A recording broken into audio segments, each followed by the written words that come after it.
Hello friends and family, আসসালামু আলাইকুম। Welcome to my channel and welcome to a brand new video. আজকের video হচ্ছে chilli chicken নিয়ে and আশা করি আপনারা সবাই খুব বেশি ভালো আছেন। সো আজকে আমরা দেখব কিভাবে বাসায় বসে আপনি চাইনিজ স্টাইলে চিলি চিকেন করে খেতে পারেন। আমাদের মাঝে মধ্যে অনেকেরই খুব চাইনিজ খাবার ক্রেভিং হয়, বাট হয়তো বা সবসময় পসিবল হয় না।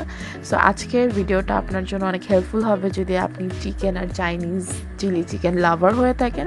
সো চলুন দেখে নেওয়া যাক। এখানে আমি ইনগ্রিডিয়েন্টসগুলো দেখিয়ে দিয়েছি, আপনি চাইলে ভিডিও পজ করে লিখে নিতে পারেন অথবা ডিসক্রিপশন বক্স থেকেও দেখে নিতে পারেন। আর ভিডিও শুরু করার আগে বলে নিতে চাই, please subscribe to my channel and hit that bell icon. So চলুন শুরু করে নেওয়া যাক আমাদের রেসিপিটা। সো এখানে আমি সসপ্যানটা আগে থেকে গরম করে নিয়েছিলাম, এখন আমি রসুন কুচি দিয়ে দিচ্ছি। সো এটা বেশিক্ষণ লাগবে না, একটু ব্রাউনিশ হলেই আমরা এর মধ্যে চিকেনটা দিয়ে দিব। আর আমি এখানে চিকেনটা ব্রেস্ট পিস নিয়েছি, খুব পাতলা পাতলা করে কেটে নিয়েছি। বিভিন্ন ধরনের চাইনিজ রেস্টুরেন্টে বা আমি ম্যাক্সিমাম চাইনিজ রেস্টুরেন্টে এরকমই সাইজে দেখেছিলাম। সো আমি এভাবেই কাটা ট্রাই করেছি। এর মধ্যে আমি একটু সল্ট দিয়ে দিলাম, লবণ দিয়ে দিলাম। এখন নাড়াচাড়া করে দেখুন মুরগিটা থেকে পানি বের হয়ে গিয়েছে, আমি কিন্তু কোনো পানি দিইনি এখনও। এখন আমি ক্যাপসিকামটা দিয়ে দিলাম। আপনারা চাইলে যে কোনো কালারের ক্যাপসিকাম ইউজ করতে পারেন, আমার কাছে তখন গ্রিন কালার অ্যাভেলেবেল ছিল, এই জন্য আমি গ্রিন কালারটা ইউজ করেছি।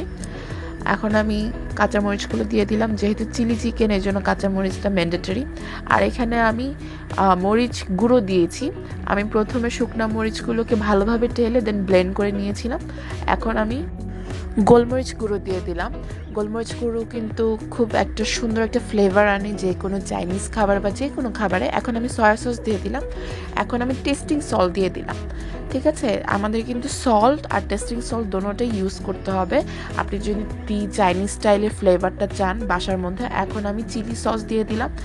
পুরা ডিশটা কিন্তু একটু ঝাল হবে, ঠিক আছে। যারা খুব বেশি স্পাইসি খাবার পছন্দ করে তাদের জন্য এটা খুবই পারফেক্ট একটা ডিশ।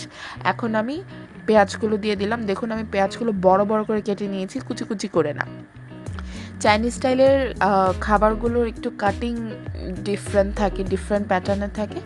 এখন আমি একটু পানি দিয়ে দিলাম, যেহেতু আমাদের পেঁয়াজটাকেও সেদ্ধ করতে হবে, ঠিক আছে। এখন মোটামুটি একটু নাড়াচাড়া করার পর এরপর আমি কিছুক্ষণের জন্য ঢেকে নিব আমরা। এখন দেখুন এখন কালারটা চেঞ্জ হয়ে এসেছে। এখন আমরা কর্নফ্লাওয়ার দিয়ে দিব। 1 কাপের মধ্যে আমি 1 চামচের মতো কর্নফ্লাওয়ার দিয়েছি। আর কর্নফ্লাওয়ারের পরিমাণটা আপনারা আপনাদের মুরগির পরিমাণ অনুযায়ী, আপনাদের তরকারিটার আপনাদের ডিশটার পরিমাণ অনুযায়ী দিবেন। এখন আমি সেম পাত্রে আবার একটু পানি নিয়ে দিয়ে দিয়েছি, তাহলে যে বাকি যতটুকু থাকে সেটাও যেন চলে যায় আমাদের ডিশটার মধ্যে। এখন আমি আরেকটু পানি দিয়ে নিচ্ছি, যেহেতু কর্নফ্লাওয়ারটা দেওয়ার সাথে সাথে কিন্তু স্টিকি হয়ে যায় জিনিসটা, তো আমি একটু গ্রেভি রাখতে চাচ্ছি। এখন আমি সুগার দিয়ে দিলাম, 1 চামচের মতো আমি চিনি দিয়ে দিলাম, যেন আমাদের একটু ঝাল মিষ্টি ফ্লেভারটা থাকে, মানে ওই ফ্লেভারটা একটু মজা লাগে। একেবারে ঝাল অনেকে পছন্দ করে না, আপনারা যারা ঝাল কম খান তারা আরেকটু বেশি চিনি দিয়ে নিতে পারেন আপনাদের ফ্লেভার অনুযায়ী। আর হয়ে গেল আমাদের ডিশ, খুবই ইজি আর খুবই সিম্পল।